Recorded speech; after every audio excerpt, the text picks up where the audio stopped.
இது எப்படி இருக்குது அப்படின்னா, கிட்டத்தட்ட அப்படியே நம்ம ஆண் இனம் பெண்ணினம் அப்படின்னு சொல்கிறோம் இல்லையா, இந்த பெண்ணினத்துக்கு எப்படிப்பட்ட ஒரு அநீதி நடக்குது, எப்படிப்பட்ட ஒரு கொடுமை நடக்குதோ அதற்கு ஈடான கொடுமை தான் தமிழினத்துக்கு நடந்துகிட்டு இருக்கு.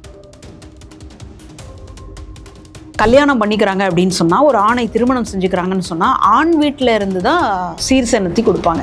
அதுக்கு தான் பரிசம் போடுதல்னு பேர். இன்னைக்கு பரிசம் போடுதல் இருக்கா? இன்னைக்கு பெண் வீட்டில் தான் அவ்வளோத்தையும் கொண்டு போய் கொட்ட வேண்டியதாக இருக்கே.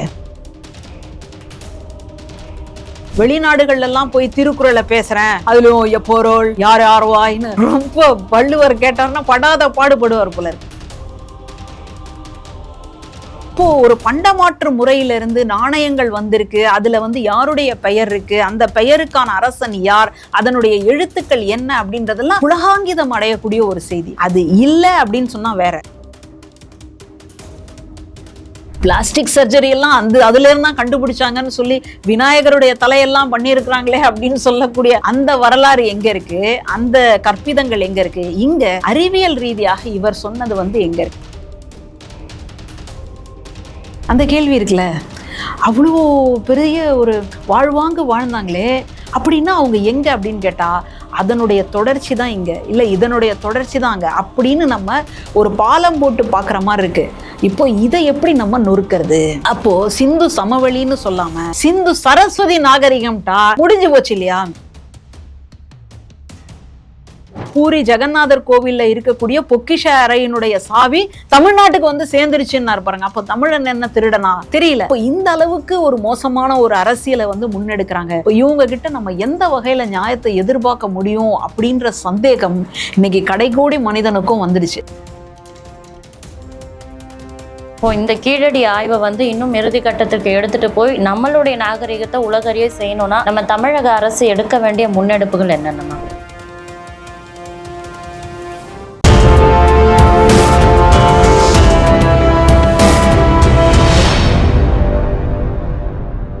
யூதமிழ் நேயர்களுக்கு வணக்கம். இன்னைக்கு நம்ம கூட பேராசிரியை மஞ்சுளா அவர்கள் தான் இணைஞ்சிருக்காங்க. வணக்கம் மேம். வணக்கம். கீழடி அகழ்வாராய்ச்சி குறித்த முடிவுகளை வெளியிடுவதிலையும் அதை அங்கீகரிப்பதிலையும் என்ன தயக்கம் மத்திய அரசுக்கு இருக்கு அப்படின்னு நினைக்கிறீங்க மேம்? என்னன்னா, உலக நாகரிகத்தின் உச்சமா விளங்கக்கூடிய கீழடி அகழ்வாராய்ச்சியோட முடிவுகள் வெளியிடுறதுல நிறைய தடங்கல்கள் ஏற்பட்டுட்டே இருக்கு. மத்திய அரசு அதை கவனிக்கவே மறுக்கிறாங்க அப்படின்னு தான் சொல்லணும். இதுக்கு பின்னாடி இருக்கக்கூடிய அரசியல் என்ன சிக்கல் இதுல நிலவுது அப்படின்னு நினைக்கிறீங்க மேம்? அதாவது இதுவரைக்கும் இந்தியா அப்படின்னு சொல்லும்போது அதனுடைய வரலாறு வடக்குல இருந்து தொடங்குது. வடக்கு தான் முக்கியத்துவம் வாய்ந்தது, வேத காலம் தான் சிறந்தது, வேத கால பண்பாடு வரலாறு தான் ரொம்ப முக்கியமானது அப்படின்னு தொடர்ச்சியாக ஒரு பிரச்சாரத்தை சொல்லிக்கிட்டே இருந்தாங்க. அது உண்மையா அப்படின்னு பார்த்தா இல்லை. அப்போ அந்த உண்மை எங்கேருந்து வருது அப்படின்னு பார்த்தா தெற்குல இருந்து புறப்பட்டு வருது. இப்போது தெற்கில் கன்னியாகுமரியில் விவேகானந்தா ராக் அப்படின்னு நம்ம ஒரு இடத்த பார்க்குறோம். அந்த இடம் விவேகானந்தா ராக் அப்படின்னு சொல்லி முக்கியத்துவப்படுத்தப்படும் பொழுது அப்போது தமிழனுக்குன்னு ஒரு வரலாறு தென்பகுதியில் இல்லையா அப்படின்ற ஒரு கேள்வி எழுந்தது. அதுக்காக முத்தமிழறிஞர் டாக்டர் கலைஞர் அவர்கள் அந்த கன்னியாகுமரியில் திருவள்ளுவருடைய சிலையை கொண்டு போய் நிறுவுறார். எத்தனை? 133 அடிக்கு கொண்டு போய் நிறுவுறாரு. சுனாமி போன்ற இயற்கை பேரழிவுக்கு கூட அந்த சிலை ஒன்றும் ஆகாமல் இன்னைக்கு வரைக்கும் நிமிர்ந்து நிற்குது. அதுக்கு இது வரைக்கும் நம்ம விழாக்கள்லாம் எடுத்திருக்கிறோம் அப்படின்றது வரலாறு. அப்போது தொடர்ச்சியாக ஒரு இனத்தை செம்மொழி தகுதி பெற்ற பண்பாட்டு மிக்க வரலாற்று சான்றுகள் இருக்கக்கூடிய ஒரு இனத்தை மூடி மறைக்கணும் அப்படின்ற ஒரு முக்கியமான வேலையை செய்கின்றார்கள். இதுக்கு பின்னாடி என்ன அரசியல் இருக்குது அப்படின்னு சொன்னால், ஆரிய பண்பாடு, வேதகால பண்பாடு அதுதான் உயர்ந்தது அப்படின்னு தூக்கி பிடிக்கக்கூடிய ஒரு வேலை. இது எப்படி இருக்குது அப்படின்னா, கிட்டத்தட்ட அப்படியே நம்ம ஆண் இனம் பெண்ணினம் அப்படின்னு சொல்கிறோம் இல்லையா, இந்த பெண்ணினத்துக்கு எப்படிப்பட்ட ஒரு அநீதி நடக்குது, எப்படிப்பட்ட ஒரு கொடுமை நடக்குதோ அதற்கு ஈடான கொடுமை தான் தமிழினத்துக்கு நடந்துகிட்ருக்கு. இப்போது நம்முடைய தமிழ் பண்பாட்டை பொறுத்த வரைக்கும் முதன்மையான நிலைப்பாடு என்ன அப்படின்னு கேட்டால், நம்ம தாய் வழி சமூகம் தான். ஆரம்பத்தில் பெண் தான் தலைமையேற்றிருந்தா. இன்னைக்கு கூட தாய் தெய்வ வழிபாடு அப்படின்னு பார்க்குறோம். இப்போ நவராத்திரி அப்படின்னு ஒரு திருவிழா நடக்குது. அந்த நவராத்திரி திருவிழா என்பது பெண் தெய்வ வழிபாட்டினுடைய தொடர்ச்சி. சிவராத்திரின்னு இங்கேயும் ஒரு விழா உண்டு. சிவராத்திரிக்கு கூட ஒரு நாள் தான் நம்ம அனுசரிக்கிறோம், கொண்டாடுறோம். ஆனால் நவராத்திரி என்பது 9 நாட்கள் நடக்குது. அப்போது பெண் தெய்வத்தினுடைய முக்கியத்துவம் என்ன, தாய் தெய்வ வழிபாடு, தாய் வழி சமூகம் அப்படின்றது தான் இந்த மண்ணினுடைய சமூகம். ஆனால் இன்னைக்கு என்ன நிலைமை? இன்னைக்கு ஒவ்வொரு குழந்தைக்கும் அதுக்கு முன்னெழுத்து, தலைப்பெழுத்துன்னு ஒன்று போடுறோம், இனிஷியல்னு ஒன்று போடுறோம். அது ஆணினுடைய, அதாவது அப்பாவினுடைய பெயரினுடைய முதல் எழுத்தாக இருக்கு. இப்போ கொஞ்சம் படித்தவங்க, புரிஞ்சுக்கிட்டவங்க அம்மாவுடைய பெயரின் முன்னெழுத்தையும் அப்பாவினுடைய பெயரின் முன்னெழுத்தையும் சேர்த்தெல்லாம் ஒன்றா போடுறாங்க. ஆனால் எப்பேற்பட்ட ஒரு எக்ஸ்ப்ளாய்டேஷன் நடந்தது அப்படின்றத நம்ம பார்க்குறோம். இன்னைக்கு வரைக்கும் அதனுடைய தொடர்ச்சியை பார்க்குறோம். இன்னும் கூட நீங்கள் யோசிச்சு பாருங்க, சங்க இலக்கியத்தில் பெண்கள் கல்யாணம் பண்ணிக்கிறாங்க அப்படின்னு சொன்னால், ஒரு ஆணை திருமணம் செஞ்சுக்கிறாங்கன்னு சொன்னால், ஆண் வீட்டில் இருந்து தான் சீர்சனத்தி கொடுப்பாங்க. அதுக்கு தான் பரிசம் போடுதல்னு பேர். இன்னைக்கு பரிசம் போடுதல் இருக்கா? இன்னைக்கு பெண் வீட்டில் தான் அவ்வளோத்தையும் கொண்டு போய் கொட்ட வேண்டியதாக இருக்கே. கல்யாணமும் பெண் வீட்டில் தான் பண்ணணுமா, சீர்சனத்தையும் அவங்க தான் பண்ணணுமா, குழந்தை பிறப்பையும் அவங்க தான் பார்க்கணுமா? எப்படி இருக்கு பார்த்தீங்களா? இந்த மாதிரியான ஒரு அநீதியைத்தான் ஒன்றிய அரசு இன்னைக்கு நடத்தணும் அப்படின்னு நினைக்குது. அதுக்காகத்தான் 2014 16 வரைக்கும் நடந்த அந்த ஆய்வினுடைய முடிவுகளையே இதுவரைக்கும் வெளியிடாம வச்சிருக்கு அப்படின்னு சொன்னா, அப்போ எந்த அளவுக்கு அந்த ஒன்றிய அரசுக்கு ஒரு பயம் இருக்குன்றது யோசிச்சு பாருங்க. உங்ககிட்ட தான் பயம் இல்லை, மடியில உங்களுக்கு கனம் இல்லைங்க. அப்போ ஏங்க உங்களுக்கு வழியில் பயம்? எங்கள் தமிழ்நாட்டினுடைய வரலாறு அப்படின்றது இந்த ஆரிய வரலாற்றை எல்லாம் தூக்கி சாப்பிட்டுடுமோ அப்படின்ற அச்சத்தின் காரணமாக. நான் என்ன கேட்குறேன், ஒரே தேசம்ன்றீங்க, ஒரே பண்பாடுன்றீங்க. ஏன் இந்த தமிழனுடைய பண்பாடை நீங்கள் ஏற்றுக்க வேண்டியதானே? தமிழனுடைய வரலாறை பெருமிதமாக நீங்கள் கொண்டாட வேண்டியதானே? வெளிநாடுகள்லாம் போய் திருக்குறளை பேசுகிறேன், அதிலும் எப்போரோல் யார் யார்வாயின்னு ரொம்ப வள்ளுவர் கேட்டார்னா படாத பாடுபடுவார் போல இருக்கு. அப்படி நீங்க கஷ்டப்பட்டு திருக்குறளை எல்லாம் பேசக்கூடிய நீங்கள் இந்த மண்ணினுடைய தொன்மையான வரலாறை ஏன் ஏற்க மறுக்கின்றீர்கள்? ஏன்னா ஒரே ஒரு காரணம்தான், ஆரிய பண்பாடு கிடையாது. ஆரிய பண்பாட்டுக்கும் திராவிட பண்பாட்டுக்கும் பெரிய வித்தியாசம் இருக்கு. ஆரிய பண்பாடு என்பது இந்த நம்ம நெருப்புன்னு சொல்றோம் இல்லையா, அப்படியான ஒரு வழிபாடு. திராவிட பண்பாடு என்பது நீர் வழியான ஒரு வழிபாடு. ஆரிய பண்பாடு என்பது பெண் வீட்டில இருந்து வரதட்சணை கேட்கக்கூடிய பண்பாடு. திராவிட பண்பாடு என்பது பெண்களை சமமாக நடத்தக்கூடிய பண்பாடு. அதனால எந்த வகையில எடுத்து பார்த்தாலும் வித்தியாசமாக இருக்கக்கூடிய இந்த சூழலை நாங்கள் ஏற்க மாட்டோம் அப்படின்ற ஒரு இடத்துல தான் இருக்கிறாங்க. திராவிட பண்பாடு என்பது எல்லா உயிர்களையும் சமமாக மதிக்கக்கூடிய பண்பாடு, பிறப்போக்கும் எல்லா உயிர்க்கும். இதை நீங்கள் அங்கே போய் பேச முடியுமா? ஒருத்தன் தலையிலேருந்து பிறந்தான்னு சொல்கிறாங்க, ஒருத்தன் தோல்ல இருந்து. அறிவியல்லையே இல்லையே, கடல்லையே இல்லை அப்படின்ற மாதிரி இதுவரைக்கும் நடந்த அறிவியல் வரலாற்றுல ஆராய்ச்சிகள்ல தலையிலேருந்து யாராவது பிறக்க முடியுமா அப்படின்னு கேட்டா வாய்ப்பே இல்லை அப்படின்றாங்க. இப்போ இந்த சூழல்ல எந்த வகையில நீங்க எடுத்து பார்த்தாலும் இது தமிழனுடைய பண்பாடு என்பது தனித்துவம் மிக்கது. அவனுடைய வரலாறு என்பது உலகமே திரும்பி பார்க்கக்கூடிய ஒரு வரலாறு. இரும்பு காலத்தையெல்லாம் யோசிச்சு பார்த்தீங்கன்னா எவ்வளோ பெரிய பண்பாடு. அதை மூடி மறைக்கணும் அப்படின்றதுக்காக செய்யப்படக்கூடிய சதிதான் இந்த வேலை. திரு அமர்நாத் ராமகிருஷ்ணன் அவர்கள் கீழடி தொல்லியல் ஆய்வாளராக இருக்கக்கூடிய அவரு கீழடி குறித்த ஆய்வுகளை எல்லாமே திரட்டி ஒரு அறிக்கையா எடுத்துட்டு போய் மத்திய அரசு கிட்ட கொடுக்கும் பொழுது அதை முழுவதும் படித்து கூட பார்க்காம இதுல திருத்தம் பண்ணி எடுத்துட்டு வாங்க அப்படின்னு சொல்றாங்க. அவர் என்ன மாதிரியான ஆய்வறிக்கையை கொடுத்தாரு, அதுல என்ன மாதிரியான திருத்தங்களை மத்திய அரசு எதிர்பார்க்கறாங்க மேம்? இப்போ இதுதான் ரொம்ப முக்கியமான ஒரு கேள்வி. ஏன்னா பொது சமூகத்துக்கு அவர் என்ன கொடுத்தார் அப்படின்றது தெரியணும். எப்போவுமே ஏதாவது ஒரு கருத்தாக்கம் வருது அப்படின்னு சொன்னா அதுல எது சாதகம், எது பாதகம், எது சரி, எது தப்பு அப்படின்னு பேசக்கூடிய ஒரு ஜனநாயக பண்பு பெற்றவர்கள் தான் நம்ம. அப்போ அவர் என்ன கொடுத்திருக்கிறாரு அப்படின்னு பாத்தீங்கன்னா, இதுவரைக்கும் நடந்த இந்த ஆய்வுகளினுடைய முடிவுல 3 காலம் இருப்பதாக அவர் சொல்றார். அதாவது கிமு, கிறிஸ்து பிறப்பதற்கு முன்பு அந்த 8வது நூற்றாண்டுல இருந்து 5வது நூற்றாண்டு வரைக்கும் ஒரு காலம். அதே போல கிமு 5ஆம் நூற்றாண்டுல இருந்து 1ஆம் நூற்றாண்டு வரைக்கும் ஒரு காலம். ரெண்டாச்சா? இப்போ கிமு 1ஆம் நூற்றாண்டு முதல் கிட்டத்தட்ட கிபி 3ஆம் நூற்றாண்டை தாண்டி கிட்டத்தட்ட 10ஆம் நூற்றாண்டு வரைக்கும் ஒரு காலம். இது எல்லாமே கீழடி காலம் அப்படின்னு சொல்றாரு. அப்போ முதல்ல நம்ம 8ஆம் நூற்றாண்டுல இருந்த கிமு, கிறிஸ்து பிறப்பதற்கு முன்னு சொல்றோம் இல்லையா, அந்த இடத்துல என்ன இருந்தது அப்படின்னா, ஒரு இரும்பினுடைய பயன்பாடு இருந்ததாக இருக்கலாம் அப்படின்னு ஒரு ஆய்வு முடிவு சொல்லுது. அந்த இடத்துல மக்கும் பொருட்கள் இருக்கு இல்லையா, அதை வச்சு அவங்க கட்டடங்கள் கட்டியிருக்கிறாங்க. இது முதல் நிலை. அடுத்தது கொஞ்சம் வளர்ச்சி.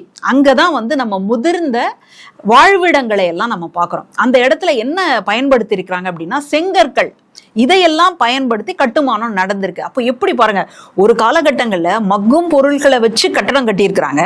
அதுக்கப்புறமா எப்படி வளர்ந்திருக்கு அப்படின்னு கேட்டால் செங்கலை வச்சு கட்டக்கூடிய ஒரு பயன்பாட்டு முறை வந்திருக்கு.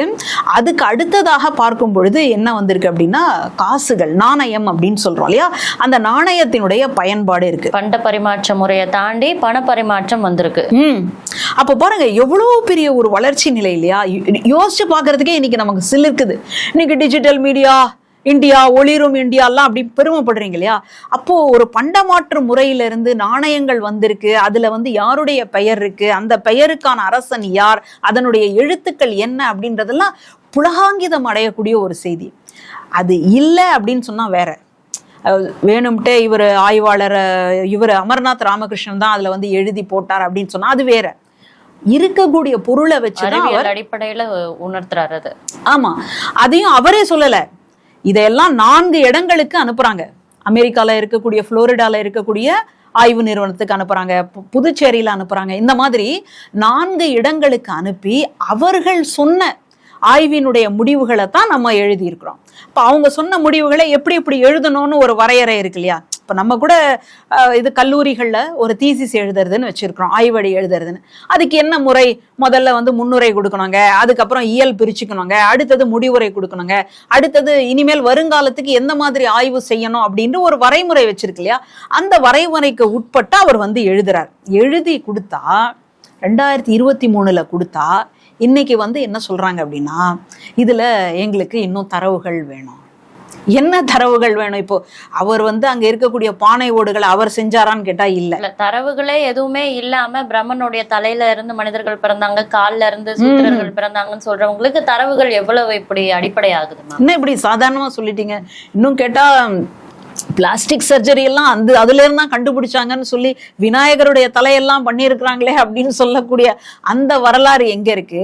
அந்த கற்பிதங்கள் எங்க இருக்கு? இங்க அறிவியல் ரீதியாக இவர் சொன்னது எங்க இருக்கு? நம்ம எப்பவுமே கார்பன் டேட்டிங்னு சொல்லுவோம்.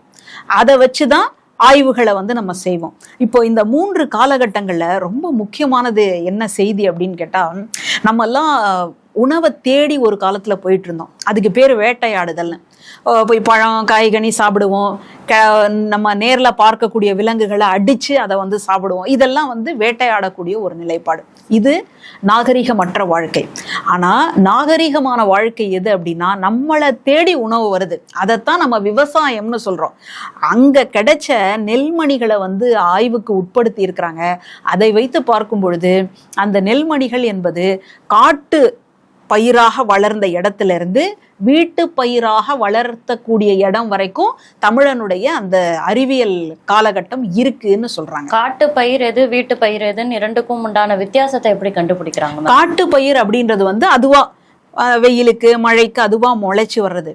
அப்போ இது இந்த மாதிரி வளருதே அப்படின்னு புரிஞ்சுக்கிற ஒரு அறிவு இருக்கு இல்லையா, அதை முதல்ல நம்ம புரிஞ்சுக்கிறோம். புரிஞ்சுக்கிட்டதுக்கு அப்புறமா அப்போ இப்படியா இந்த மாதிரி மலைகள்ல விளையுது, இது இங்கெல்லாம் இருக்கே, இதை நம்ம இடத்துல கொண்டு விளைவிக்க முடியுமா? இப்போ உதாரணத்துக்கு நம்ம ஒரு வெளியூருக்கு போறோம், இல்ல வெளிநாட்டுக்கு போறோம். அங்க ஒரு வித்தியாசமான ஒரு அழகான ஒரு பூ இருக்கு அப்படின்னு சொன்னா உடனே நம்ம என்ன பண்ணுவோம்? இந்த விதை கிடைக்குமாங்க, நம்ம வீட்டுல வச்சுப்போம். இந்த விதை கிடைக்குமாங்க, இல்ல இதை செடியோட கொடுப்பீங்களா, நம்ம கொண்டு இடத்துல வைப்போம். இதைத்தான் தமிழன் செஞ்சிருக்கிறான். அப்போ காட்டு பயிர்களாக வளர்ந்த இதை நமக்கு வீட்டுக்கு பக்கத்துல வளர்க்க முடியுமா அப்படின்னு நினைச்சிருக்கிறான்.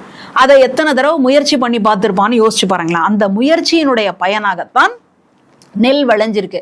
அப்புறம் நம்ம சார்ந்த இருக்கிறவங்களுக்கு தாண்டி இன்னும் அதிகமா விளைஞ்ச உடனே அதை நம்ம வணிகம் செய்யலாம், அதை கொடுத்து இன்னொரு பொருட்களை வாங்கிக்கலாம் இப்படின்னு யோசிச்சிருக்கிறான் பாருங்க. அப்போ எவ்வளோ ஒரு படிநிலை வளர்ச்சி நினைச்சு பார்க்கறதுக்கே பிரமிப்பா இருக்கு பாருங்களேன். நம்ம இந்த மூச்சு விடக்கூடிய தன்மை இருக்கு இல்லையா உடம்புக்குள்ள, அது மட்டும் நம்முடைய கட்டுப்பாட்டுல இருந்ததுன்னா நமக்கு இருக்கிற வேலையில மறந்தே போயிருப்போம். நல்ல வேலை அதை தானாக நடக்கக்கூடிய நிலையில இயற்கையோ அல்லது இறைவனோ அமைச்சு வச்சிருக்கு, அதனால மூச்சு ஓடிட்டு இருக்குன்னு வச்சுக்கோங்களேன். இல்லாட்டி மூச்சு விடுற வேலை என்ன ஆகும்? இதெல்லாம் எவ்வளவு பெரிய ஒரு அதிசயம் இல்லையா? அந்த மாதிரி தான் ஒரு காட்டு பயிராக இருந்ததையெல்லாம் தன்னுடைய பழக்கத்தின் காரணமாக, தன்னுடைய அறிவியல் முதிர்ச்சியின் காரணமாக வீட்டு பயிர்களாக மாற்றியிருக்கிறான் இல்லையா? அவ்வளோ பெரிய டிரான்ஸ்ஃபர்மேஷன் அங்க நடந்திருக்கு அப்படின்னு ஆய்வுகள் நமக்கு சொல்லுது. நம்ம சொல்லலை, ஆய்வுகள் நமக்கு அந்த அளவுக்கு சொல்லுது. அதை தாண்டி ரொம்ப முக்கியமான விஷயம் என்னன்னா, ரொம்ப வருஷமா தமிழனுடைய இடுகாடுன்னு சொல்றோம் இல்லையா, இறந்தவர்களை புதைக்கக்கூடிய ஒரு இடம், அதற்கான தரவுகள் தான் நமக்கு கிடைச்சது. அந்த தாழிகள், அந்த தாழிகளுக்குள்ள வச்சு தாழிகளுக்குள்ள வச்சு அவங்கள அடக்கம் பண்ணது, இது எல்லாத்தையும் நம்ம பார்க்குறோம். ஆனா இங்கதான் நகர நாகரிகம், அந்த முதிர்ந்த வாழ்விடங்கள் அப்படின்னு சொல்லி பார்க்குறோம். அங்க 2 அடுக்குல சுவர் கட்டி அங்க ஒரு உலை இருந்திருக்கு, கொல்லன் பற்றை இந்த மாதிரி எல்லாம் சொல்லுவோம் இல்லையா, அந்த மாதிரியான ஒரு உலை இருந்திருக்கு அப்படின்னு சொல்லி நம்ம பார்க்குறோம். அப்போ எவ்வளோ பெரிய ஒரு பண்பாட்டுக்கு சொந்தக்காரனாக இந்த தமிழன் இருக்கிறான், அதைத்தான் இவங்க வந்து மறைக்கணும் அப்படின்னு நினைக்கிறாங்க. இந்த மாதிரியான ஒரு வளர்ச்சி நிலைகளை அவர் ரொம்ப இயல்பாக எப்படி கொடுக்கணுமோ அந்த மாதிரி கொடுக்குறார். அதே மாதிரி வரைபடம் அப்படின்றது ரொம்ப முக்கியம் இல்லையா, அந்த வரைபடத்தையோட எல்லாத்தையும் சேர்த்து கொடுக்குறார். ஆனா இப்போ இவங்க என்ன சொல்றாங்க அப்படின்னா, இதையெல்லாம் சொல்றீங்களே, இதற்கான காலம் இன்னும் சரியா சொல்லலையே. காலத்தை நம்ம சொன்னோமா? காலத்தை சொன்னவங்க ஆய்வு கூடங்கள்.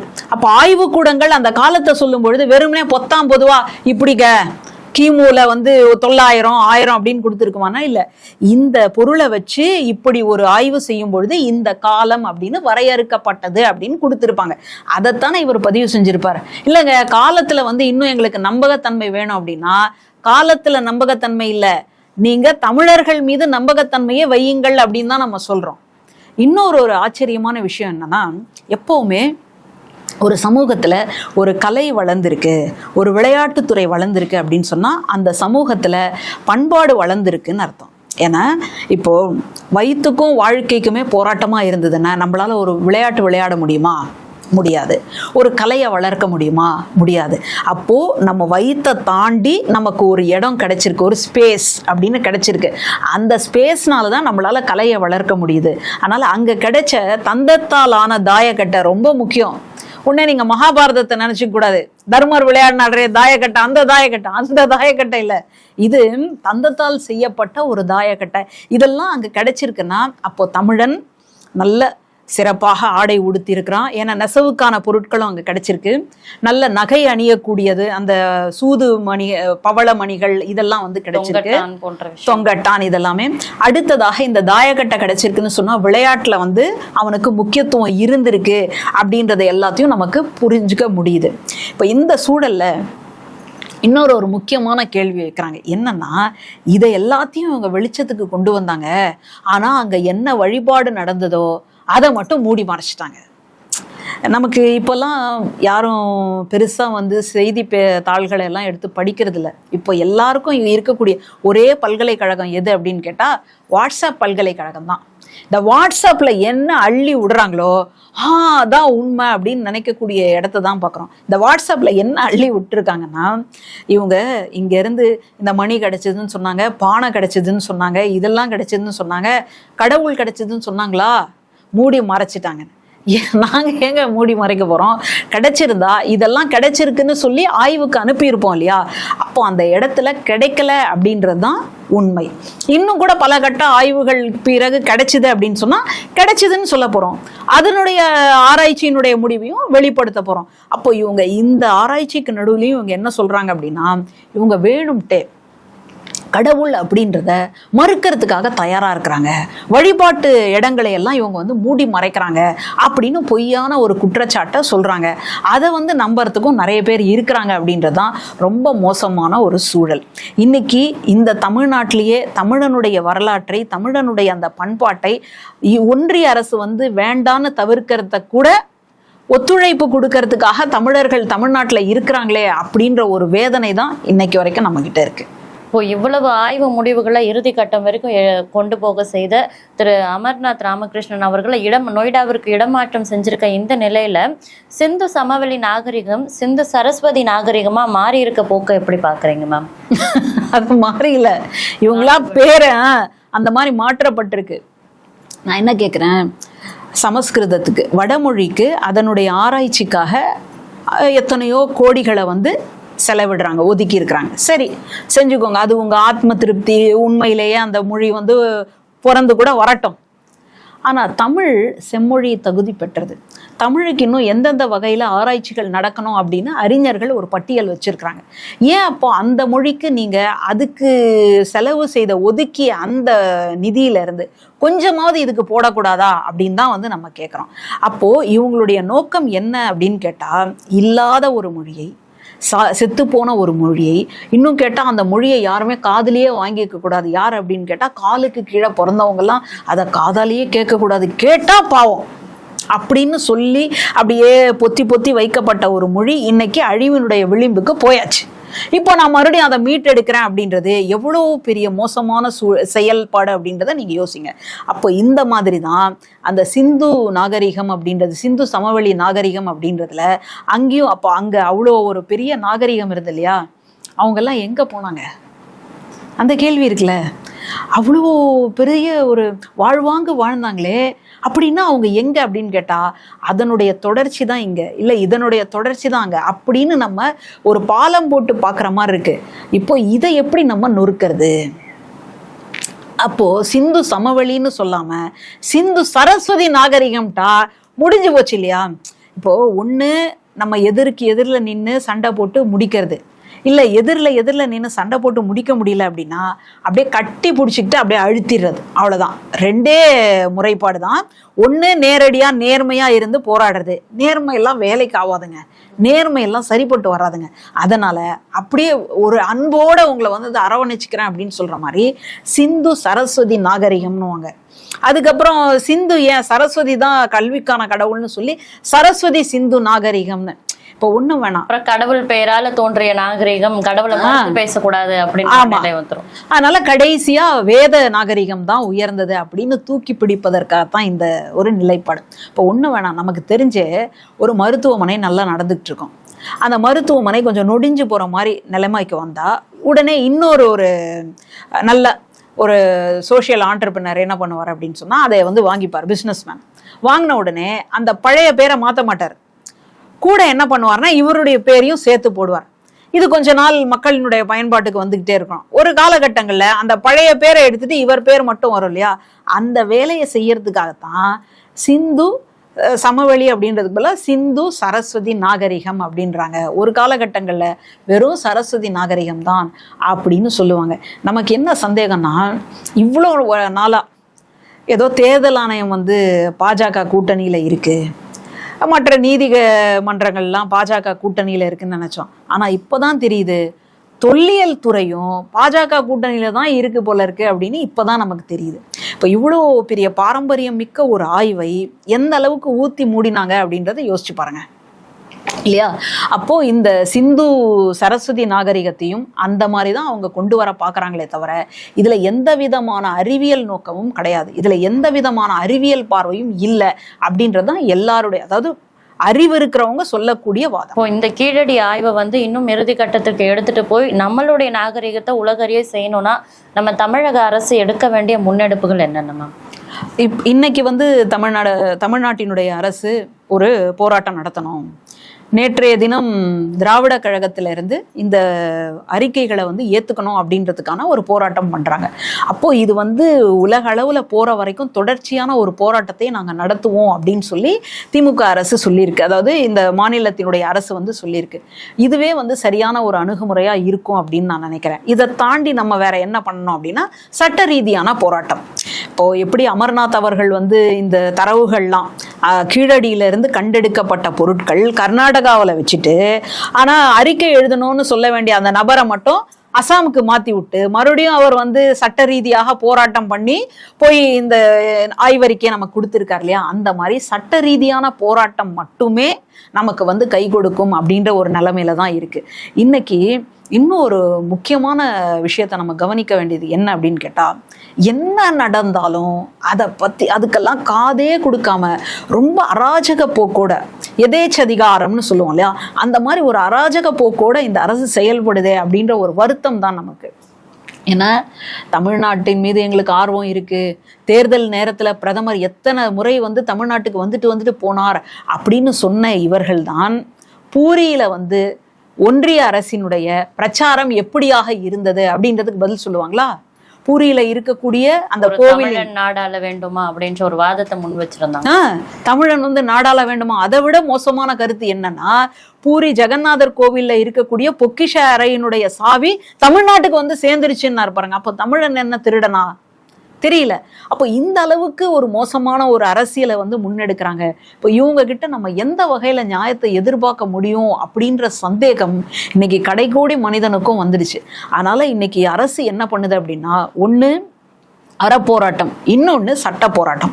இந்த ரெண்டு, அதாவது ஒரு காலில் இருக்கக்கூடிய ரெண்டு காலனின்னு சொல்லுவோம் இல்லையா, இதில் நின்று தான் நமக்கான ஒரு நீதியை பெற முடியும் அப்படின்னு தான் இருக்குது. ஏன்னா ஆளுநர் ரவி அவர்கள் நம்முடைய சட்டப்பேரவையில் நிறைவேற்றப்பட்ட மசோதாக்கள் எதுக்குமே வந்து கையெழுத்து போட மாட்டேன், எதுக்குமே நான் வந்து உடன்பட மாட்டேன் அப்படின்னு சொன்னோடனே மறுபடியும் நம்ம நீதிமன்றத்தை தான் நாட வேண்டி இருந்தது. நீதிமன்றம் வந்து மறுபடியும் அவருக்கு கூட்டு வச்சு இந்த மாதிரி பண்ணணும், அந்த மாதிரி பண்ணணும், இவ்வளவு நாளுக்குள்ள பண்ணணும், இப்படியெல்லாம் வந்து கொண்டு வந்ததை நம்ம பார்க்குறோம். அதனால நமக்கு சட்டத்தை விட்டா, நீதிமன்றத்தை விட்டா வேற வழியே இல்லை அப்படின்னு தான் எனக்கு தோணுது. நம்மளுடைய உயிர் தமிழ் நாகரிகம் உலகறிய செய்யும் அப்படின்ற ஒரு நம்பிக்கையோடு நேர்காணல் இணைந்ததுக்கு ரொம்ப நன்றி மேம்.